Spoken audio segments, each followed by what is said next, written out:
আসসালামু আলাইকুম।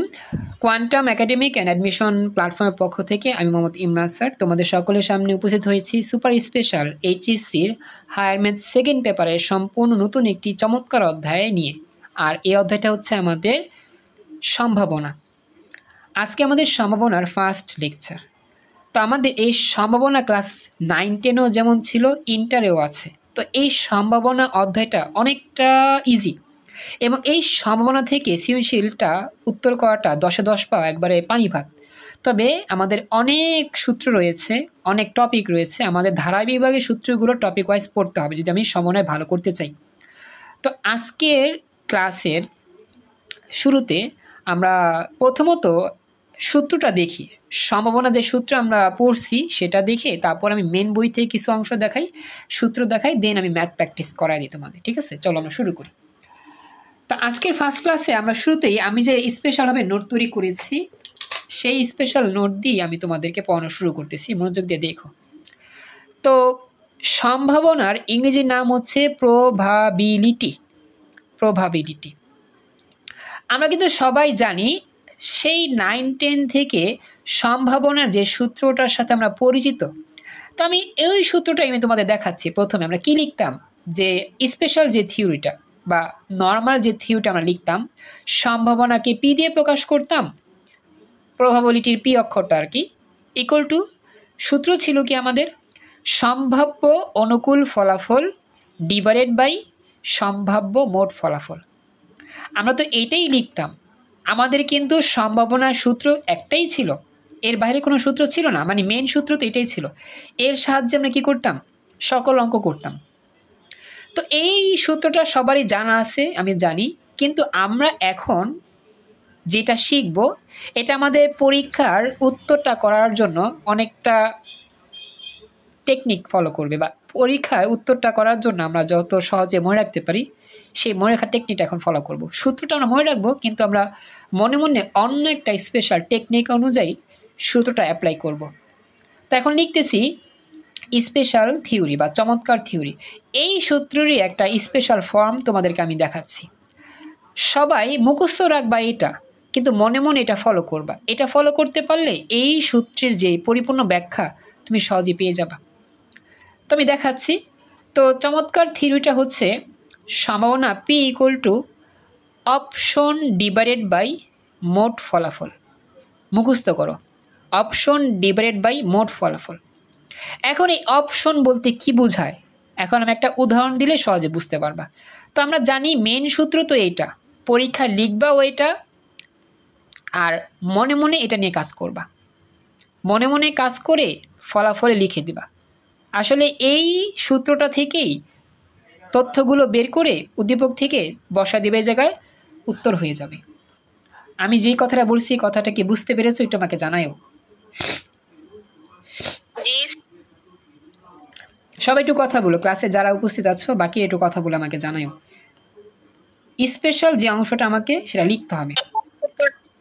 আচ্ছা, থ্যাংক ইউ। আচ্ছা, রুমা নামে জয়েন করছে একজন, thank you so much. Ruma, তুমি এইচএসসি কত ব্যাচ? আমি একটু তোমার সাথে একটু পরিচয় হই। হ্যাঁ রুমা, একটু কথা বলতে পারবা কি? তুমি এইচএসসি কত ব্যাচ? আমি তো দেখতে পাচ্ছি তুমি হয়তো আজকে নতুন। সবাই একটু সময় দাও, আসলে আমার সাথে কথা বলি। আসলে নতুনদের সাথে আমার যোগাযোগ করতে হয় ইমিডিয়েটলি। হ্যাঁ রুমা বলো। স্যার আমি রূপা। ও আচ্ছা আচ্ছা, রম্পা। রম্পা রুমা, তুমি সেজন? আচ্ছা, থ্যাংক ইউ জয়েন করছে, খুশি হলাম। ওকে, থ্যাংক ইউ জয়েন করছে। এবার দেখো, তো এখন এই হচ্ছে বিষয়টা। এখন এই অপশনটা কি জিনিস, এখন আমরা এটাই তোমাদেরকে মনোযোগ দিয়ে বুঝাই। তোমরা একটু মনোযোগ দাও, অপশনটা আসলে কিভাবে কাজ করে। মনে করো তোমার কাছে একটা বক্স আছে, এই বক্সে অনেকগুলো বল রাখা আছে। সোহান, বুঝতে পারতেছো? একটু আমাকে জানাই তো।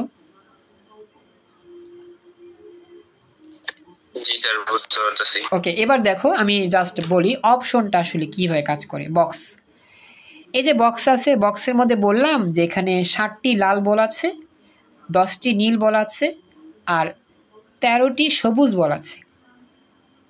এখন আমি তোমাদের কাছে একটা প্রশ্ন করলাম যে এই বক্স থেকে আমি 3টা বল তুলতেছি, 3টা বল। এখন এই 3টা বল আমার লাল হবে এর সম্ভাবনা কত? আমি যদি বলি, এখন আমি তোমাদের কাছে একটা প্রশ্ন করলাম যে এই 3টা বল উঠবে, সেই 3টা বল যে লাল উঠবে সেটা আমি কেমনে বুঝবো? যদি দেখি এখানে যে 7টা লাল বল আছে, এখান থেকে যদি 3টা বল উঠে তাহলে কিন্তু উত্তর হবে কি লাল বল ওঠার সম্ভাবনা। আমি এটাকে একটু সহজ করে বুঝাই। যদি আমি তোমাকে বলি যে 3টা বল না, একটা বল, আমি এই বক্স থেকে একটা বল তুললাম, এই বলটা সবুজ হবে। এখন তুমি বলো যে সবুজ হবে এরকম বল আছে কয়টা?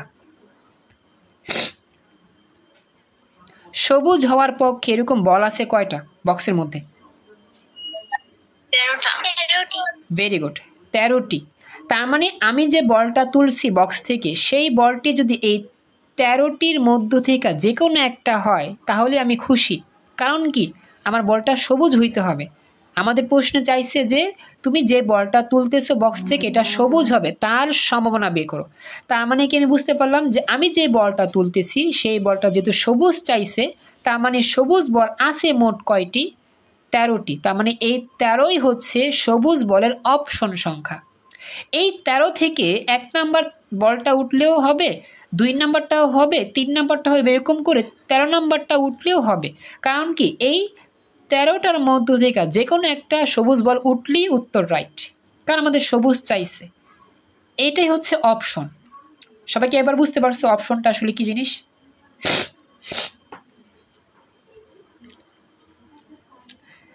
এটা আমাকে জানাও, কথাটা কি বুঝছো? অপশনটা আসলে কি জিনিস এটা বুঝছো কিনা? আচ্ছা, তাইবান একটু কথা বলো। তাইবান একটু আমাকে জানাও তুমি বুঝতে পারলা কিনা। জি স্যার। আচ্ছা, এরপর হচ্ছে গিয়ে যে নতুন আসো তার নাম কি নাজনি। নাজনি রেসপন্স করো, হ্যাঁ তোমার একটু নতুন তো তোমার রেসপন্স করে যদি না বুঝো আর কি জানাও আমাকে। Thank you. এখন আমি যদি বলি একটা বল তুলছি সেই বলটা নীল হবে, তো নীল হওয়ার জন্য অপশন কয়টা আছে তোমার সামনে বলো তো? নীল হওয়ার অপশন কয়টা আছে? 10টি। তার মানে এই 10টির মধ্য থেকে যে কোনো একটা বল উঠলেই তুমি খুশি। আচ্ছা, এখন তুমি হিসাব করো তো এখানে মোট কয়টি বল আছে? মোট কয়টি বল আছে এখানে? 30টি। Very good, 30টি। 13 যোগ 10 23 আর 7 30টি। Very good. তার মানে এই যে মোট বল আছে এগুলো হচ্ছে মোট ফলাফল, আর অপশন হচ্ছে কি এই সংখ্যাগুলোই হচ্ছে অপশন। যে কয়টা বল আমার পাত্রে আছে সেইটাই হচ্ছে অপশন সংখ্যা। এখন আমি বললাম যে আমাদের বের করতে হবে লাল বল ওঠার সম্ভাবনা। আমাদের বের করতে হবে কিসে ওঠার সম্ভাবনা? লাল বল ওঠার সম্ভাবনা। তাহলে লিখবা P of R. P of R কেন? পি মানে আছে প্রশ্নে পরীক্ষার সময় আসিল, এরকম আসছিল। আচ্ছা, স্যার পরীক্ষার সময় আসলে এটা। ও আচ্ছা, থ্যাংক ইউ, তাতে হয়ে গেল। তো বলি একটা বল তুলছি সেই বলটি লাল হওয়ার সম্ভাবনা বের করো, তাহলে পি অফ আর মানে কি প্রবাবিলিটি অফ রেড। কেমনে বের করবা? মোট বল যত আছে নিচে লিখবা, উপরে হবে কি অপশন। এখন লাল বল অপশন কয়টা আছে? 7টি। তাহলে আমাদের উত্তর হবে কত? উপরে হবে 7, নিচে হবে 13, 30 আর কি। এই হচ্ছে রেজাল্ট। এই বক্স থেকে যে বলটা তুলেছি সেই বলটা লাল হবে, তার সমান হচ্ছে কত? 7/30। অর্থাৎ এই লাল 7টা থেকে যে কোনো একটা বল উঠলেই হবে। তাহলে অপশন কয়টা? লালের পক্ষে অপশন কয়টা? 7টা। তো অপশন লিখে দিলাম 7, আর মোট ফলাফল 30। এটাই আনসার। দেখো তো ব্যাখ্যাটা বুঝতে পারলা কিনা সবাই? জি স্যার। আচ্ছা, থ্যাংক ইউ। সোহান বুঝছো? তারপর হচ্ছে গিয়ে জানাতুল, নাদিয়া, রিয়াজ, রুদ্র, সুমাইয়া, রুমা, বুঝছো তোমরা? স্যার বুঝছি স্যার। তোমার কি নেটের সমস্যা কোনো? মানে একটু কথাটা বাঁচতেছে সোহান।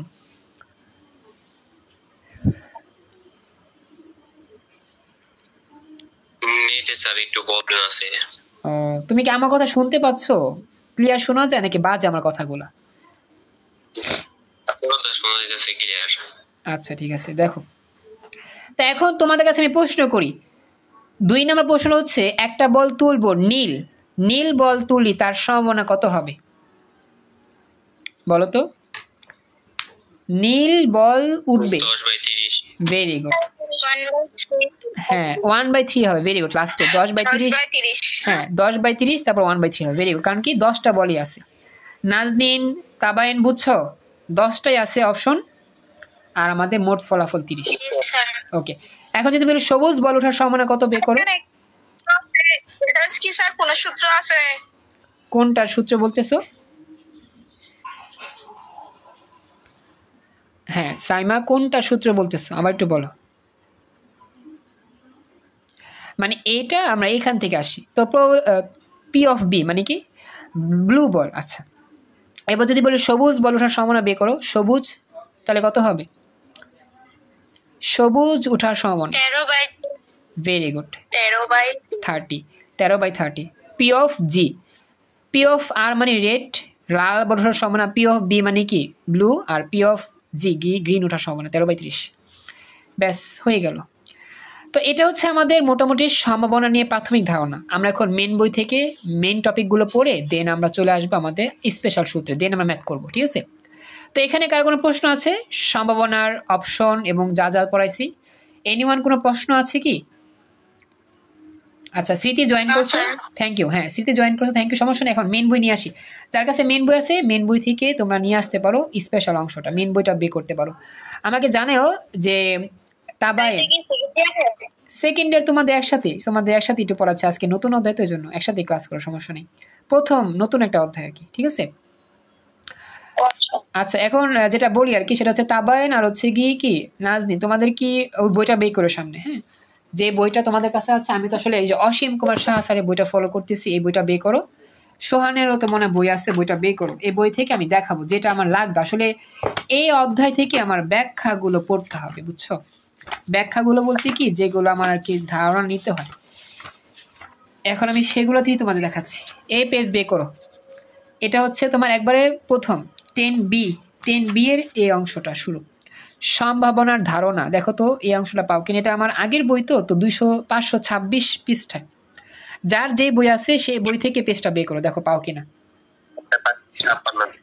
আচ্ছা যাক তোমারটা 56 ওকে তো অনেক বেশি আচ্ছা আমি বলি শোনো এখানে আমাদের কি কি লাগবে মানে এই ঘটনাগুলো মুখস্থ করতে আমি তোমাদের বুঝা দিই তোমার 25 তো আচ্ছা যাই যেটাই হোক খেয়াল করো প্রথমে তো আমি একটু পড়ায় দিই হ্যাঁ জাস্ট বুঝা দিব তেলেই হবে খেয়াল করো সম্ভাবনার জন্য এই ঘটনাগুলো মনে রাখতে হবে অনেক কিছু আছে প্রথমত হচ্ছে গিয়ে পরীক্ষা বা পরীক্ষণ কতগুলো নির্দিষ্ট শর্তের অধীনে কোনো একটি কাজ করার চেষ্টা বরাবরই করাই হচ্ছে কি পরীক্ষা তো আসলে পরীক্ষাটা লাগবে না জাস্ট বললাম আর কি কোনো একটা কাজ বারবার চেষ্টা করতেছি এটা হচ্ছে কি পরীক্ষার বিষয় আমি তো জুমটা ঠিক করে নিই হ্যাঁ একটু ওয়েট আসলে জুমটা ঠিক হয় না এখন আমি দেখাই একটু জুম একটু ওয়েট করো জুমটা ঠিক না হলে এটা পুরাতন একটু পুরাতন বই আর কি 24-এর ইয়া তো ওই জন্য আর কি আমি দেখাচ্ছি একটু সময় দাও তোমাদেরটা আসলে আমার কাছে পুরাতনটাই আছে বেশি ইয়াটা নাই তো যাক এবার দেখো কি আছে এবার পরীক্ষণটা লাগবে না পরীক্ষণটার প্রয়োজন না জাস্ট আমরা একটা পরীক্ষা চেষ্টা করি আর কি এটাই বিষয় তারপর চেষ্টাও লাগবে না নমুনা ক্ষেত্র থেকে দেখো কোনো দৈব পরীক্ষার সম্ভাব্য সকল ফলাফলের সমাহারকে নমুনা ক্ষেত্র বলে এটা লাগবে নমুনা ক্ষেত্র কিন্তু আমাদের দেখা যায় এমসিকিউ তো আসে নমুনা ক্ষেত্র কি জিনিস জাস্ট বলে দেয় আর কি আবার কর্নামেও আসতে পারে নমুনা ক্ষেত্র কি ব্যাখ্যা করো কর্নামের জন্য হয়ে গেল তো দৈব পরীক্ষার সকল ফলাফলের সমাহারকে নমুনা ক্ষেত্র বলে যেমন আমরা একটা কাজ করলাম যে দুইটা মুদ্রা নিক্ষেপ করলাম দেখো বা একটি মুদ্রা দুইবার নিক্ষেপ করলাম একটি মুদ্রা দুইবার নিক্ষেপ করলে নমুনা ক্ষেত্র হবে হেড টেল টেল হেড টেল এই যে চারটা জিনিস এই চারটা জিনিসকে একত্রে আমরা নমুনা ক্ষেত্র বলি মানে একটা ঘটনা ঘটার পর যতগুলো অপশন পাওয়া সম্ভব আমি আবার বলতেছি নমুনা ক্ষেত্র হচ্ছে একটা ঘটনা ঘটার পর যতগুলো অপশন পাওয়া সম্ভব যতগুলো ফলাফল পাওয়া সম্ভব একটি ঘটনা ঘটার পেছনে যতগুলো উত্তর আসা সম্ভব সবগুলোকে একত্রে নমুনা ক্ষেত্র বলে আমি সহজে বললাম আমি লাস্টবার বলতেছি মনোযোগ দাও একটি ঘটনা ঘটার ক্ষেত্রে যতগুলো উত্তর আসা সম্ভব সবগুলো উত্তরকে একত্রে নমুনা ক্ষেত্র বলে আর এটাকে কমা দিয়ে সেকেন্ড ব্র্যাকেটের মধ্যে লিখতে হয় নমুনা ক্ষেত্র সম্পর্কে বুঝতে পেরেছো সবাই এটা আমাকে জানাও। আচ্ছা এখন বলি স্যার একটা ছক। স্যার কি এটা কি হ্যাঁ বলো বলো নাজনীন, আর বলো, প্রশ্ন বলো। এখানে এইচ আর টি এটাকে কি কি বলছেন বুঝি নাই। এ চারটি মানে মানে এটা এটা এই জিনিসটা। জি স্যার। আচ্ছা বলি, আসলে হেড টেল আমরা কিন্তু ছক্কা নিক্ষেপ করি না, সরি ছক্কা বলে মুদ্রা নিক্ষেপ করি না। প্রথমবার মুদ্রা নিক্ষেপ করলে প্রথমে হেড আসতে পারে অথবা টেল আসতে পারে, পরে আবার নিক্ষেপ করলে ওই হেড থেকে আরও দুইটা আসে, আবার টেল থেকে আরও দুইটা আসে। তো এরকম কতগুলো উত্তর সম্ভব, সেই উত্তরগুলোই এখানে লেখা আছে। 4টা উত্তর সম্ভব। একটি মুদ্রাকে দুইবার নিক্ষেপ করলে 4টা উত্তর আসা সম্ভব। প্রথমে হেড হেড, অথবা পরে হেড টেল, অথবা টেল হেড, অথবা টেল টেল। এই 4টা উত্তর আসা সম্ভব, এর বাইরে সম্ভব না। এই 4টা উত্তরকে একসাথেই নমুনা ক্ষেত্র বলতেছে। তোমার কি এটাই প্রশ্ন ছিল নাকি অন্য কিছু? স্যার এটাই ছিল, বুঝতে পারছি। আচ্ছা এবার হচ্ছে নমুনা বিন্দু। এটা আরো ইম্পর্টেন্ট। নমুনা বিন্দু কি? আসলে নমুনা বিন্দু হচ্ছে নমুনা ক্ষেত্রের প্রত্যেকটা উপাদান। আমি তোমাদের একটা প্রশ্ন করি, আচ্ছা বলো, একটা ছক্কা নিক্ষেপ করলে নমুনা ক্ষেত্রটা কি হবে বলো তো? একটি ছক্কা নিক্ষেপ করলে নমুনা ক্ষেত্র কি? 1 থেকে 6 পর্যন্ত। ভেরি গুড, 1 থেকে 6 পর্যন্ত কমা দেওয়া হবে। আচ্ছা এখন কথা হচ্ছে নমুনা বিন্দুটা কি? আমাদের নমুনা ক্ষেত্রে যতগুলো উত্তর আছে প্রত্যেকটা উত্তরকেই বলা হয় নমুনা বিন্দু। যেমন এইচ এইচ একটা নমুনা বিন্দু, এইচ টি আরেকটা নমুনা বিন্দু, টি এইচ আরেকটা বিন্দু, টি টি আরেকটা বিন্দু। মানে কি, একটা নমুনা ক্ষেত্রে যতগুলো ফলাফল থাকবে প্রত্যেকটা ফলাফলকেই একটা একটা করে নমুনা বিন্দু বলা হয়। নমুনা বিন্দু বলা হয়। নমুনা ক্ষেত্র হচ্ছে সব কিছু মিলিয়ে, আর নমুনা বিন্দু হচ্ছে সিঙ্গেল সিঙ্গেল সিঙ্গেল সিঙ্গেল ফলাফলকে বলা হয় নমুনা বিন্দু, আর সবগুলোরে মিলায় বলা হয় নমুনা ক্ষেত্র। কথা বুঝতে পেরেছো? এটা আমাকে জানাও, কথাটা কি বুঝছো? জি স্যার। আচ্ছা এখন আমি তোমাদেরকে প্রশ্ন করি, বলো তো একটি ছক্কা নিক্ষেপ করলে নমুনা বিন্দুর সংখ্যা কয়টি? নমুনা বিন্দুর সংখ্যা কয়টি? 6। এক্সেলেন্ট, ভেরি গুড, 6টা। কারণ কি, এই 6টা বিন্দুই হচ্ছে কি নমুনা ক্ষেত্রের এক একটা উপাদান।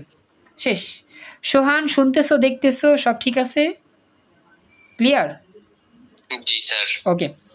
আর জানাতুল রেসপন্স করো, নাদিয়া রেসপন্স করো। হ্যাঁ বাকিরা যারা রেসপন্স টেসপন্স করো সবার নাম তো বলতে পারতেছি না, কিছু মনে করো না। এবার হচ্ছে দৈব পরীক্ষা। দৈব পরীক্ষাটা না পড়লেও সমস্যা নেই, তারপরও একটু পড়া যায়। যখন কোনো পরীক্ষার সম্ভাব্য ফলাফল আগে থেকে জানা থাকে, কিন্তু পরীক্ষার্থী কোন ফলাফল আসবে নিশ্চিত করে বলা যায় না, তাকে বলা হয় দৈব পরীক্ষা।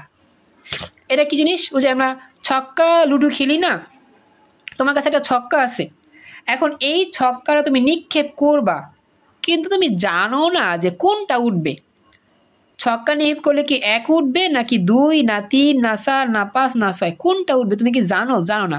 কিন্তু তুমি জানো একটি ছক্কা নিক্ষেপ করলে কখনোই 10 উঠতে পারে না, কখনোই 15 উঠতে পারে না, কখনো 20 উঠতে পারে না।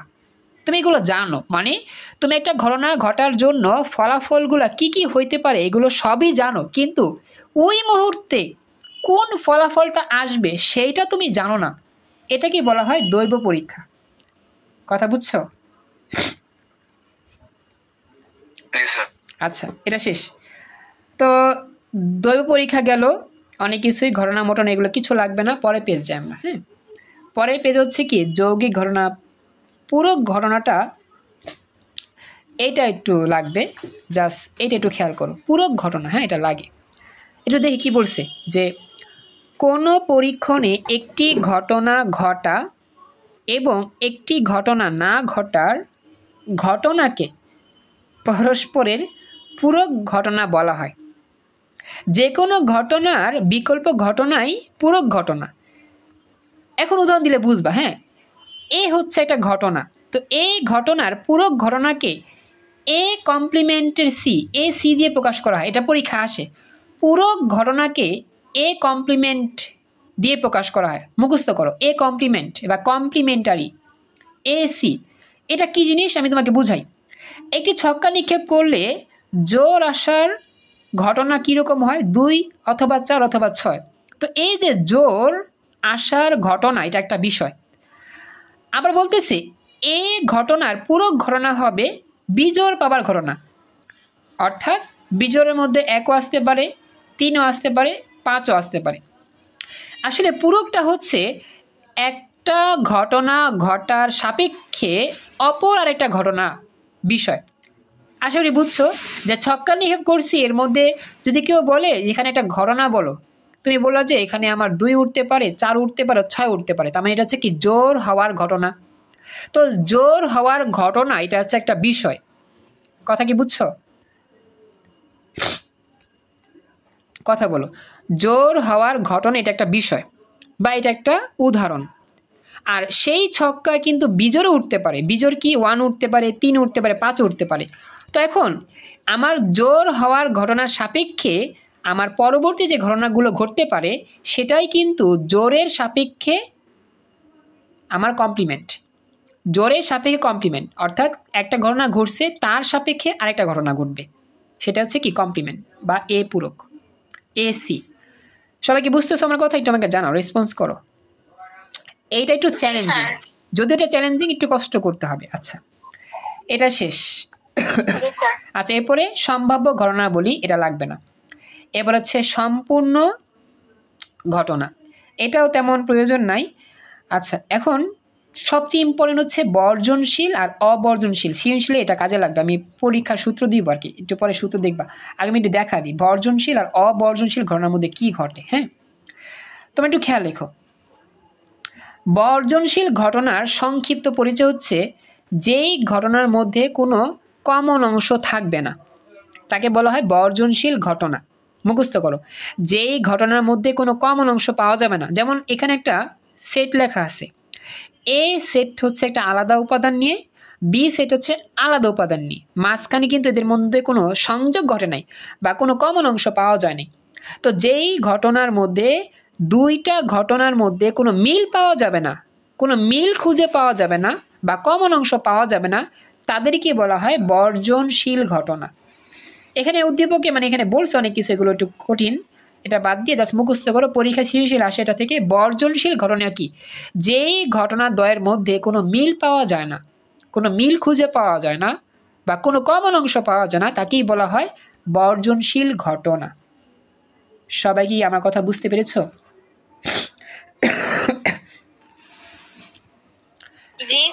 আচ্ছা, বাকি রেসপন্স করো, একটু কথা বলো। হ্যাঁ, এটা খুব ইম্পর্টেন্ট কিন্তু। আমার রাখবা বর্জনশীল ঘটনা, হ্যাঁ, বর্জনশীল ঘটনার অপর নাম হচ্ছে বিচ্ছিন্ন ঘটনা। আর এটার জন্য সূত্র মুখস্থ করবা যে বর্জনশীল ঘটনায় এ ইন্টারসেকশন বি এর মানটা সবসময় 0 হয়। এটা পরীক্ষার জন্য খুব ইম্পর্টেন্ট। হ্যাঁ, বর্জনশীল ঘটনায় দুইটা ঘটনার জন্য যে মাঝখানে কমন, সে কমন অংশ থাকে না, এই জন্য সম্ভাবনা 0। ঠিক আছে, এটাই। এরপর হচ্ছে অবর্জনশীল ঘটনা, এটা বুঝবা ইজিলি। আমরা যারা সেট করছি, সেটের মধ্যে এটা সবাই বুঝতে পারছি। সাপোজ একটা ঘটনার মধ্যে দুইটা উপাদান, একটা এ একটা বি, এর মধ্যে দেখো আমি একটু জুম করি। হ্যাঁ, এখন দেখো এই যে সেটটা, আমার উপরের সেটটা তো বুঝছো, নিচের সেটটার দিকে তাকাও। এখানে এ সেটের মধ্যে এই গোলাটা আছে, বি সেটের মধ্যে আবার এই গোলাটা আছে। এই দুইটা গোলা কিন্তু মাঝখানে একটা জায়গা ছেদ করছে, এই হচ্ছে সেই গাঢ় অংশটা। তো এ সেটের মধ্যে কি আছে? 2, 4, 6। আবার বি এর মধ্যেও আছে কি 3 আর 6। তার মানে কি এ হচ্ছে একটা ঘটনা, বি হচ্ছে আরেকটি ঘটনা, কিন্তু এই দুইটা ঘটনার মধ্যে মাঝখানে একটা কমন অংশ কি আছে না? মাঝখানে কি কমন অংশ আছে একটা? তো এই জন্য এই কমন অংশ হচ্ছে 6। এই 6টা এর জন্য আছে, বি এর জন্য আছে। এই কমন অংশ যদি থাকে কোনো একটা ঘটনার মধ্যে, তাকে বলা হয় কি অবর্জনশীল ঘটনা। অবর্জনশীল ঘটনা, এই হচ্ছে বর্জনশীল আর অবর্জনশীলের ব্যাখ্যা। যদি আমাদের কোনো সম্ভাবনার মধ্যে কমন অংশ খুঁজে না পাওয়া যায়, তার নাম বর্জনশীল ঘটনা। আর যদি দুইটা ঘটনার মধ্যে কমন অংশ পাওয়া যায় বা মিল খুঁজে পাওয়া যায়, তাকে বলা কি অবর্জনশীল ঘটনা। মন থাকবে সবার যা বলছি? এটা আমাকে জানাও, বুঝতে পেরেছ? এরপর একটা চার্ট লেখা আছে, অসম্ভব ঘটনা কি, অনিশ্চিত ঘটনা, সম্ভাবনার ঘটনা, সম্ভাব্য ঘটনা, নিশ্চিত ঘটনা, এগুলো দেওয়া আছে। তো এই মুহূর্তে এই ক্লাসে স্পেশাল অংশটা আমরা এখানেই সেভ করতেছি। আসসালামু আলাইকুম। আমাদের এই অংশ থেকে আবার ক্লাস শুরু হচ্ছে। আমরা এখন থেকে এখানে আমরা খেয়াল করি নিশ্চিত ঘটনাটা পরীক্ষার জন্য ইম্পর্টেন্ট। হ্যাঁ, তো যেই ঘটনা আসলেই ঘটবে তাকেই বলা হয় নিশ্চিত ঘটনা। যেমন সূর্য পূর্ব দিকে উঠে, এটা আসলে কি নিশ্চিত ঘটনা? হ্যাঁ, সূর্য তো পূর্ব দিকে উঠে, কিন্তু কিয়ামত দিবসে কি হবে? সূর্য পশ্চিম দিকে উঠবে। তো যে ঘটনা ঘটবে এটা কি সত্যি ঘটনা বা নিশ্চিত ঘটনা? এটা হচ্ছে মূল কথা। সবাই কি কথাটা বুঝতে পেরেছো? জি স্যার।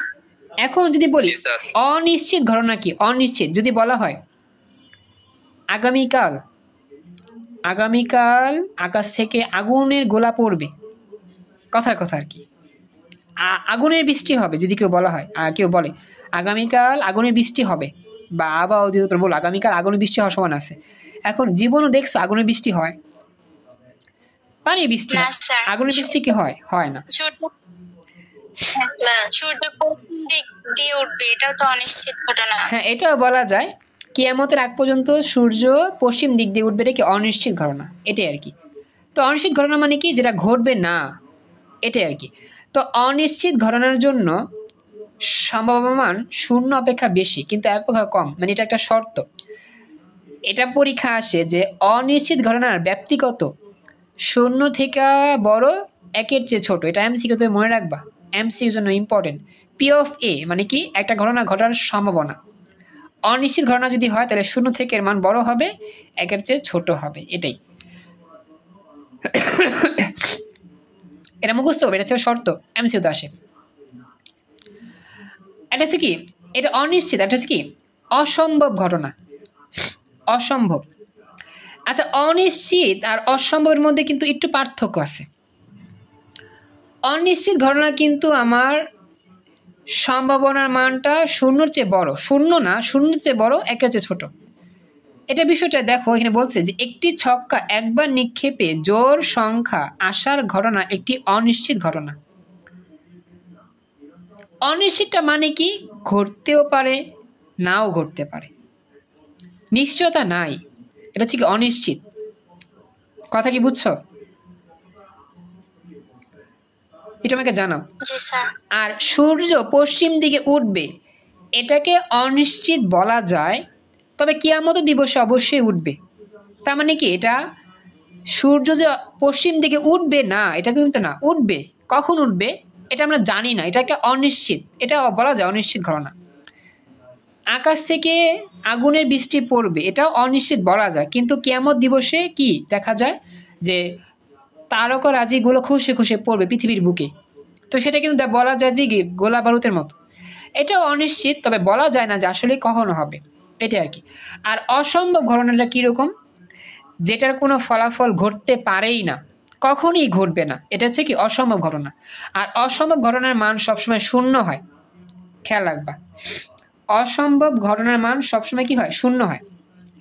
যেমন দেখো, একটা ছক্কা নিক্ষেপ করছো, ছক্কা নিক্ষেপ করলে 7 উঠবে, এটা কি সম্ভব বাস্তবে? সম্ভব না, এটা অসম্ভব, কখনই হতে পারে না। তুমি বলবা কি এটা অনিশ্চিত? অনিশ্চিত কোনটা বলা যায়? এটা আসলে এখন না হলেও ভবিষ্যতে হতে পারে। অনিশ্চিত মানে কি? যে ঘটনা বর্তমানে না হলেও কোনো না কোনো সময় হতে পারে, এটা হচ্ছে কি অনিশ্চিত ঘটনা। আর অসম্ভব মানে কি? যেই ঘটনা কিয়ামতের আগ পর্যন্ত কখনোই ঘটবে না, কখনোই ঘটতেই পারে না, কিয়ামতের পরে তার পরে হিসাব। মানে যে ঘটনা কোনো দিনও ঘটবে না তাকে বলা হয় কি অসম্ভব। আর যে ঘটনা এখন না ঘটলেও ভবিষ্যতে ঘটতে পারে সেটা হচ্ছে কি অনিশ্চিত। অনিশ্চিতের মধ্যে ঘটনাটা ঘটতে পারে, কিন্তু অসম্ভব ঘটনার মধ্যে ঘটনা কখনোই ঘটবে না, এটা কখনোই সম্ভব না, এটা হচ্ছে কি অসম্ভব ঘটনা। এই দুইটার পার্থক্য বুঝছো কিনা?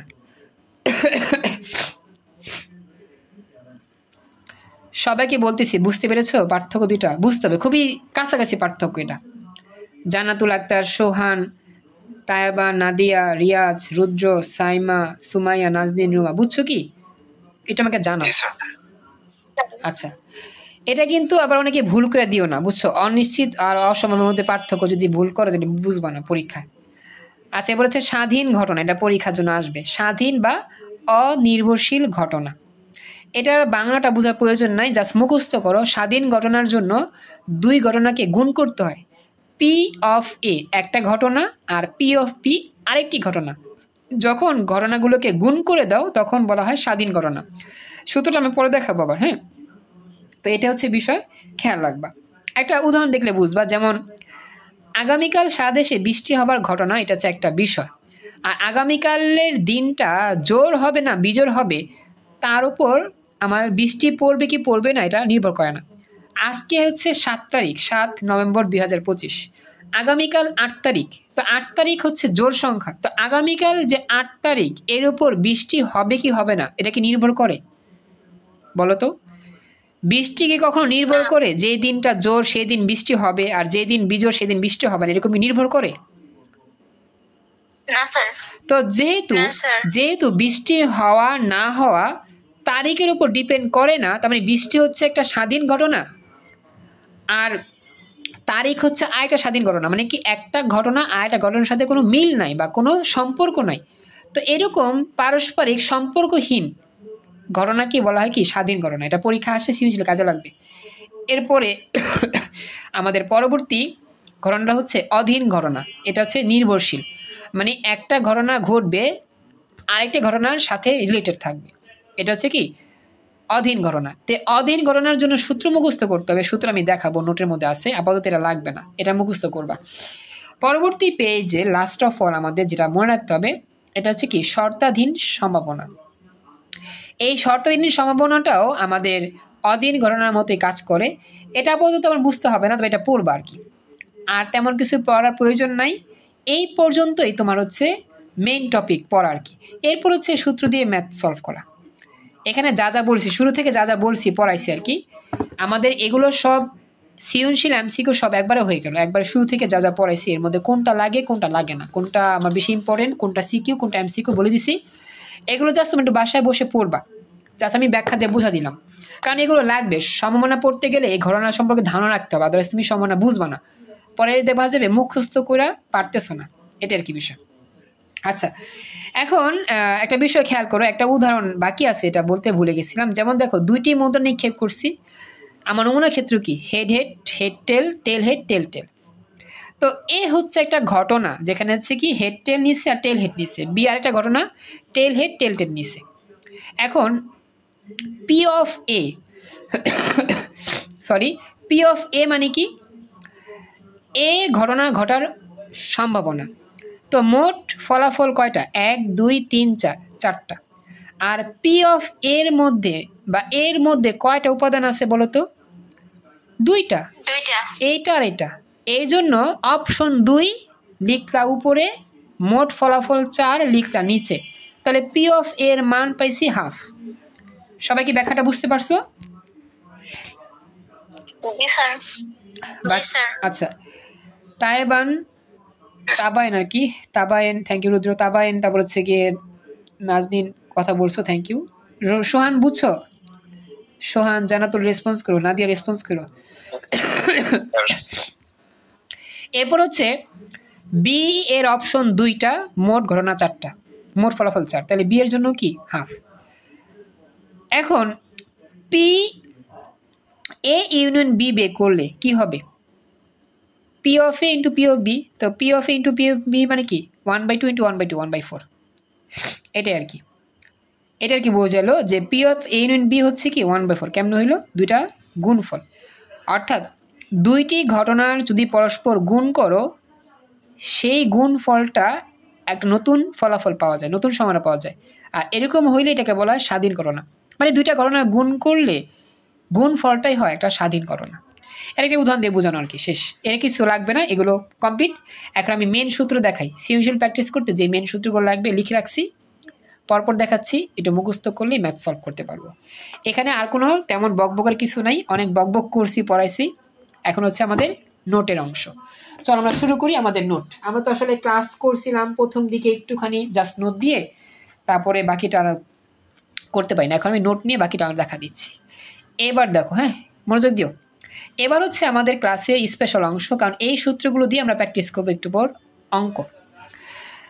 স্পেশাল থিওরি 1 নাম্বার, এ ও বি বর্জনশীল ঘটনা হলে পরীক্ষা লেখা থাকবে, সৃজনশীল প্রশ্নের মধ্যে বা প্রশ্নের মধ্যে লেখা থাকবে যে দুটি ঘটনা পরস্পর বর্জনশীল অথবা অবর্জনশীল। এই কথাগুলো প্রশ্নে লেখা থাকবে। লেখা থাকলেই তোমাকে এই সূত্রগুলো মুখস্থ করতে হবে। ডাইরেক্ট মুখস্থ করো, আমরা একটু পর অঙ্ক দেখলেই পেয়ে যাব। অঙ্ক করলেই বুঝতে পারবা কেমনে এগুলো অ্যাপ্লাই করতে হয়। তো মুখস্থ করো, এ ও বি বর্জনশীল হলে P of A union B, এইটার সূত্র হবে P of A plus P of B.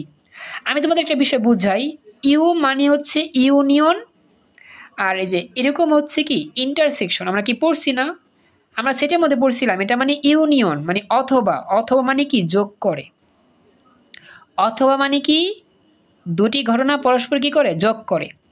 তোমাদের মনে আছে এগুলো? তোমাকে জানাও তো, পড়ছিলা তো 9-10-এ? জি স্যার। জি স্যার। জি স্যার, মনে আছে। হ্যাঁ, তো ইউ মানে ইউনিয়ন, ইউনিয়ন মানে অথবা, অথবা মানে যোগ। তার মানে P of A union B, অর্থাৎ দুটি ঘটনার অথবা যদি করি তাহলে কি হবে, প্রথম ঘটনার ফলাফল যোগ দ্বিতীয় ঘটনার ফলাফল। তো এই সূত্র কখন হবে, যখন লেখা থাকবে এ আর বি বর্জনশীল বা স্বাধীন। আমরা পড়ছি নির্ভরশীল আর কি, সরি অনির্ভরশীল। আচ্ছা, এটা আর কি বিষয় মুখস্থ করবো 1 নম্বর সূত্র। 2 নম্বর সূত্র হচ্ছে যদি 3টা ঘটনা পরস্পর বর্জনশীল হয়, সাপোজ একটা ঘটনা এ, পরেরটা বি, পরেরটা সি, তো 3টি ঘটনা যদি বর্জনশীল হয় তাহলে P of A union B union C, এর সূত্র কি, 3টি ঘটনা আলাদা আলাদাভাবে বের করে যোগ করে দাও, P of A plus P of B plus P of C. একটা বিষয় লক্ষ্য করো, ঘটনা যদি বর্জনশীল হয়, যতগুলো ঘটনাই ঘটবে সবগুলো ঘটনার সম্ভাবনাকে জাস্ট যোগ করে দিলেই হয়ে যায়। ঘটনা একটা থাকুক, 2টা থাকুক, 3টা, 4টা, 5টা, অসংখ্য, মানে মেন বিষয় কি, ঘটনা যখন বর্জনশীল হবে সবগুলো ঘটনাকে আলাদা আলাদা করে সম্ভাবনার মতো বের করে সবগুলো জাস্ট যোগ করে দিলেই তুমি উত্তর পেয়ে যাবা, ফাইনাল রেজাল্ট পেয়ে যাবা। সবাই কি টেকনিকটা বুঝতে পারছো? জি স্যার। এখন যদি বলা হয় যে আমাদের কাছে 5টা ঘটনা আছে A B C D E, তাহলে বলো তো মোট ফলাফলটা কীভাবে করব, সূত্রটা কি হবে তখন যদি বর্জনশীল হয় ঘটনাগুলো? বলো, P of A plus P of B, হ্যাঁ পি অফ এ ইউনিয়ন, হ্যাঁ P of A union B union C union D union E, তারপরে P of A P of B P of C P of D P of E, শেষ। তার মানে যতগুলোই থাকবে just বের করে যোগ করে দিবা, হয়ে যাবে।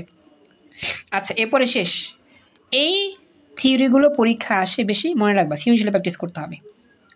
এইবার যদি অবর্জনশীল হয়, এ ও বি অবর্জনশীল ঘটনা হলে এই শর্তটা মুখস্থ রাখবা যে 2টা ঘটনার কমন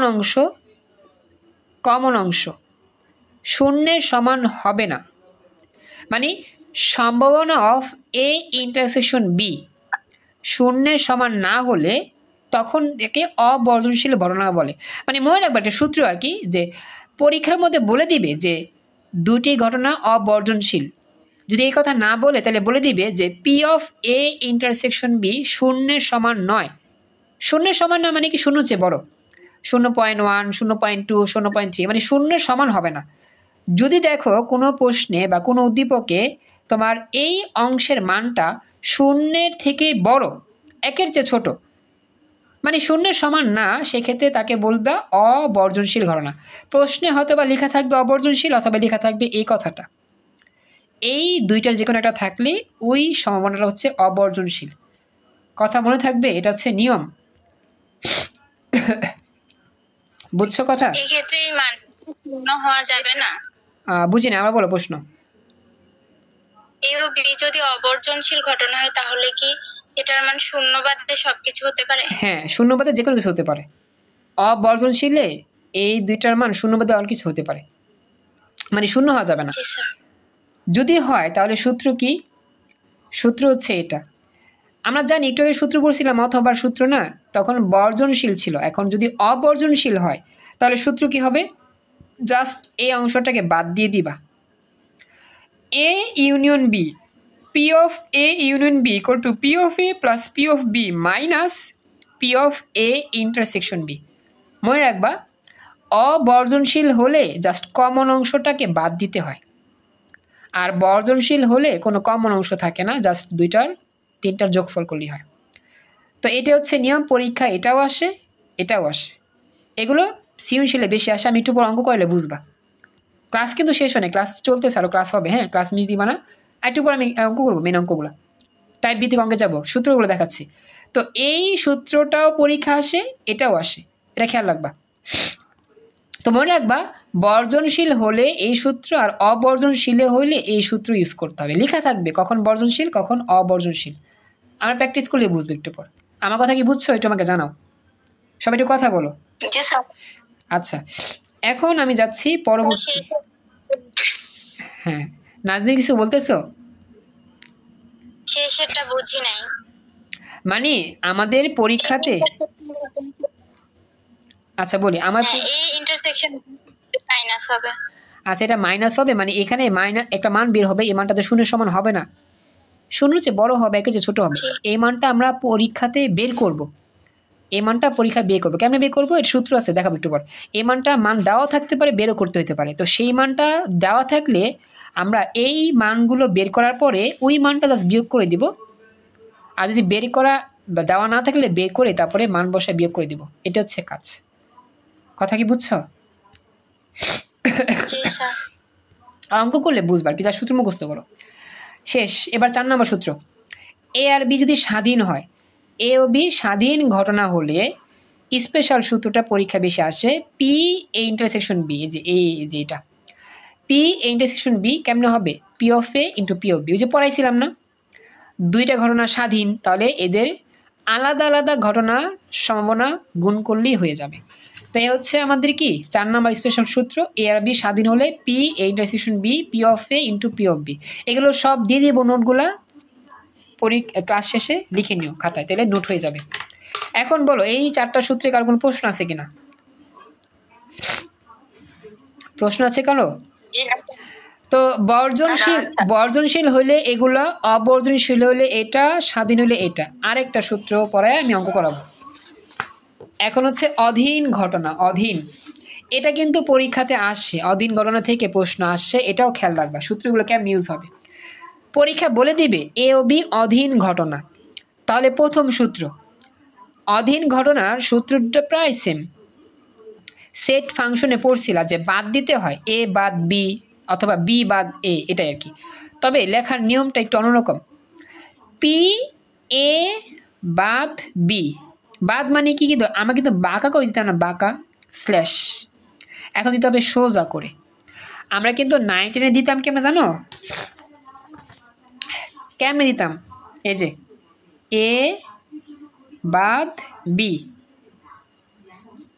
এম এ লিখতাম না, অথবা বি বাদ এ। সেটে যখন লিখতাম আর কি, স্ল্যাশ দিতাম, স্ল্যাশের মতো, মনে পড়ে? বাঁকা করে দিতাম, হালকা বাঁকা করে দিতাম। কথা কি বুঝতেছো? জি স্যার। কিন্তু সম্ভাবনায় বাঁকা দেওয়া যাবে না, দিতে হবে সোজা। যে সোজা দাগ দিতে হবে, বাঁকা দেওয়া যাবে না, ঠিক আছে? সোজা দিবা। আচ্ছা, এটাকে বলা হয় এ বাদ বি। আচ্ছা, সূত্র কি? পি এ বাদ বি, যেটা ডান পাশে থাকবে,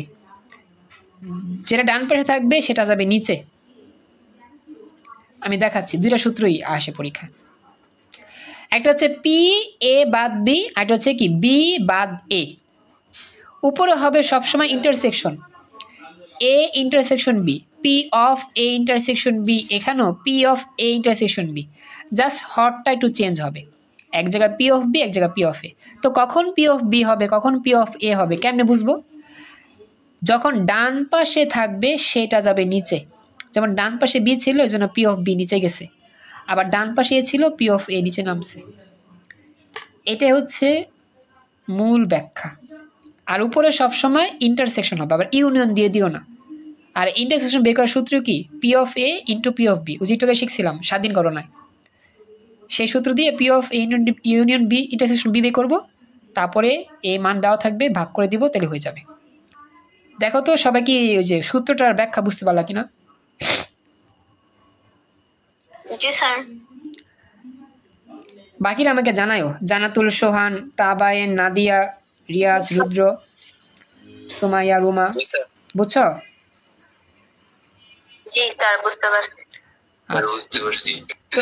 এইগুলো হচ্ছে সূত্র, বুঝছো? টাইপ 1-এ যতগুলো অঙ্ক আছে এই সূত্রগুলো পড়লেই না, টাইপ 1 অঙ্কগুলো পারা যাবে। ঠিক আছে, তো এই হচ্ছে সূত্র, জাস্ট যখন যেটা কাজে লাগবে ইউজ করবে। এখন বইটা বের করে আমি দেখা দিই, বইটা বের করেন। হ্যাঁ, বইয়ে বের করে টাইপ 1-এ যাও। টাইপ 1 কোথায় আছে আমাদের? এই যে, আসলে অসীম কুমার সাহা স্যারের বইতে টাইপ 1-এ আমরা যাচ্ছি। এই যে এখানে যতগুলো অঙ্ক আছে আমি বলি শুনুন। 10B, হ্যাঁ, টাইপ 1-এ অনেকগুলো অঙ্ক আছে। এই যে 2-এর এটা, তারপরে এইটা, এইটা, এটা, এটা, এটা, সবগুলো অঙ্কই পারবা যেগুলো আমি করেছি। বলো বলো, নাজনীন কিছু বলতেছো? পৃষ্ঠা নাম্বার কত? পেজ হচ্ছে 543। আমার এখানে সবার তো মিলবে না, আমার তো হচ্ছে পুরাতন বই, 543 পৃষ্ঠা।